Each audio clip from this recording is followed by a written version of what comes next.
ज़रूरतमंदों की खैर खबर रखने के लिए फरीदाबाद में ऐसे सामाजिक संगठन हैं जो लगातार लोगों की मदद के लिए आगे आते रहते हैं। आप देख रहे हैं ये तमाम जो लोग हैं एक संस्था से हैं और आज यहाँ भारतीय ग्लोबल एजुकेशन सोसाइटी जो एक संस्था है, इसमें तकरीबन आसपास के सैकड़ों बच्चे जो निस्वार्थ और या फिर कहूँ निःशुल्क जो शिक्षा ग्रहण करते हैं यहाँ पर। ऐसे में इन बच्चों के लिए यहाँ एक संस्था के माध्यम से बच्चों के लिए गर्म कपड़े वितरण करने के लिए संस्था के लोग आए हुए हैं। विस्तार से जानेंगे इस संस्था के बारे में, लेकिन उससे पहले आप देखेंगे कंबल या फिर गर्म कपड़े ये चीज़ें देकर कहीं न कहीं उन ज़रूरतमंद बच्चों की एक तो इस सर्दी में उनकी ज़रूरत पूरा होगी और कहीं न कहीं उनके अंदर भी एक भावना आएगी कि आगे चलकर उनको भी किसी ऐसे ही ज़रूरतमंद लोगों के लिए कदम बढ़ाना है, उनके लिए आगे आना है। सर, आप लोग किस संगठन से आए हैं? सर, हमारे संगठन का नाम है मानवाधिकार सहायता संघ और रामजी भाई शास्त्री जी, स्टेट प्रेसिडेंट हरियाणा फरीदाबाद। और हम लोगों का भाव है कि हमारे घर में हमारे बच्चे बहुत खुश हैं, उनके पास किसी तरह की कोई असुविधा नहीं है। लेकिन कुछ बच्चे ऐसे भी हैं, कुछ हमारे भाई ऐसे भी हमारे छोटे, उनके पास बहुत सी चीज़ों का अभाव है।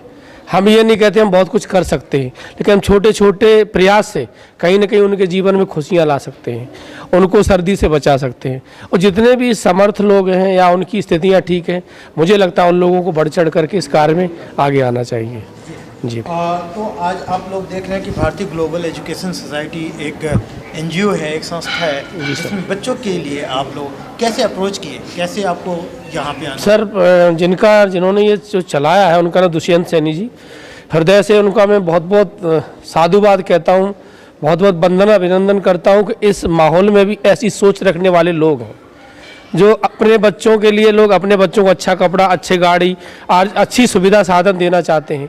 लेकिन कुछ ऐसा तबका है जिनके बच्चे पेरेंट्स उतना नहीं कमाते हैं कि उनके बच्चों को अच्छी एजुकेशन मिल सके, उनकी स्थितियाँ अच्छी हो सकें।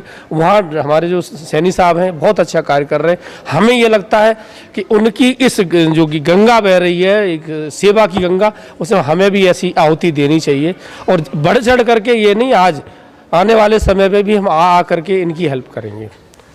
जी सर, क्या कहेंगे आप लोग जो सहयोग कर रहे हैं? जी जी, क्या अनुभव होता है, क्या अनुभूति है? बहुत अच्छी अनुभूति है सर। हम दुष्यंत सैनी जी का शुक्रगुजार हैं। हम ऑलरेडी 2 बार यहाँ पे आ चुके हैं और जो भी हमारा सहयोग हुआ, पेंसिल्स हुई या कॉपीज़ हुए, वो हम लोग डिस्ट्रीब्यूट कर चुके हैं।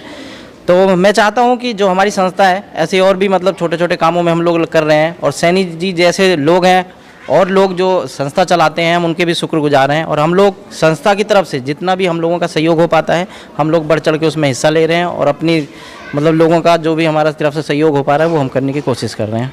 सर, लगभग एक ही चीज़ सबका ध्यान है कि जो ज़रूरतमंद है उनकी बिल्कुल बिल्कुल सक्षम बने। बहुत से ऐसे लोग हैं, हम ऐसे शहर में रहते हैं जहाँ पे अच्छी खासी आमदनी वाले लोग रहते हैं, बिजनेसमैन हैं, पॉलिटिशियन हैं, इंडस्ट्रियलिस्ट हैं, लेकिन हर कोई इस काम को क्यों नहीं कर पाता?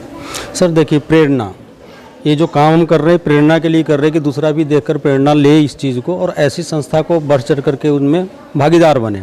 और सबसे बड़ी चीज़ क्या है कि या तो उनके पास टाइम नहीं या उनके पास हम पहुंच नहीं पा रहे कि उनको जागृत करने के लिए। जागृत करना भी एक कला है, हर आदमी के अंदर ये शौक़ पैदा नहीं होता, पैदा करना पड़ता है। जैसे दुष्यंत सेन जी हमारे हैं, इनका तो मैं हृदय से आभार करता हूँ कि 200-250 बच्चे को इन्होंने जो है यहाँ पर पूरा अपने खर्चे से पढ़ा रहे लिखा रहे हैं। 2 बार हम यहाँ पर बाल संस्कार मिशन कर गए और तीसरी बार यही सोच के इस ठंडा में आए हैं कि यार वो बच्चे पहले बार भी देखे थे कि कुछ बच्चे बोले थे मेरे पापा का मोबाइल नहीं है, मेरे पास कपड़े नहीं है, बहुत कुछ था ऐसा। हम कि यार यहाँ पर जो भी ज़रूरत हमसे सक्षम होगा मानवाधिकार सहायता संघ की तरफ से हम यहाँ पर करेंगे। मानवाधिकार जो संगठन आप लोगों का है, उद्देश्य क्या है, क्या आप लोग काम करते हैं और किस किस फील्ड में या किस तरीके से और जो ज़रूरतमंद लोग हैं वहाँ तक पहुँच पाएंगे?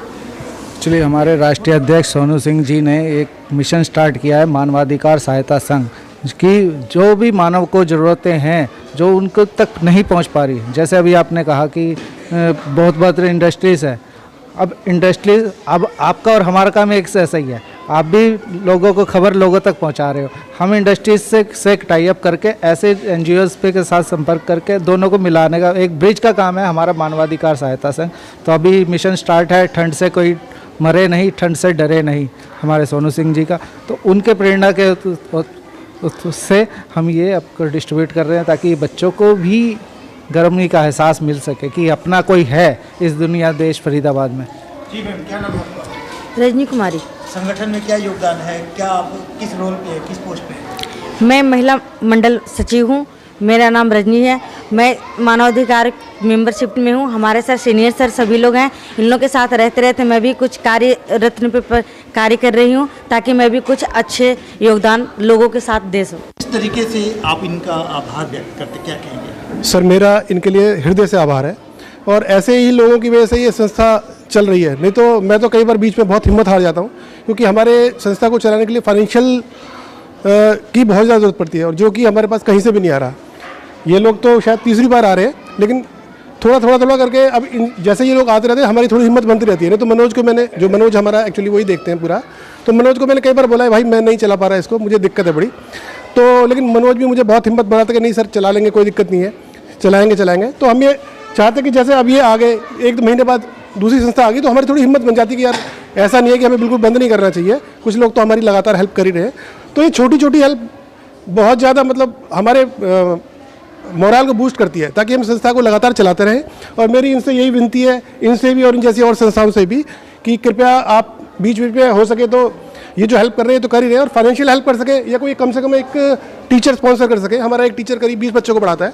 अगर आप एक टीचर भी स्पॉन्सर कर दोगे पैसे से या खुद भी अगर वो पढ़ा सके तो हम 20 बच्चों को और ऐड कर सकते हैं इसमें। कितने अभी बच्चे हैं यहाँ पे और कितने स्टाफ हैं? 150 बच्चे हैं एंड 4 स्टाफ हैं। जी, तो क्या बेसिक महसूस होता है यहाँ पर जब यहाँ पे इंचार्ज हैं, देख रहे हैं, कर रहे हैं, तो क्या क्या चीज़ की और नीड होती है? अकेडमी में देखो सर बहुत सी चीज़ें ज़रूरत पड़ती है, लाइक हमें फाइनेंशियल की भी ज़रूरत पड़ती है, इसको चलाने के लिए हमें टीचर्स की ज़रूरत पड़ती है। बहुत सी ऐसी चीज़ें हैं जो छोटी चीज़ें की बहुत ज़रूरत पड़ती है, जो अभी हमारे तरफ से कहीं भी नहीं आ रहा हमारे पास। तो ये जो बच्चे हैं इनको कितना टाइम तक आप लोग पढ़ाते हैं, क्या चीज़ पढ़ाते हैं? सर हम इनको 2 घंटे पढ़ाते हैं, लाइक 3:30 to 5:30। क्या कौन कौन से सब्जेक्ट कवर करते ऑल सब्जेक्ट कवर करते हैं इनका। और जो बच्चे स्कूल नहीं जाते उनको हम अपना सिलेबस अपने तरीके से कराते हैं ताकि बच्चे वो आगे स्कूल में किसी में भी एडमिशन ले सकते हो। देश दुनिया की हर लेटेस्ट खबर देखने के लिए सब्सक्राइब करें हमारे चैनल PNN को और साथ ही बेल आइकन दबाना ना भूलें।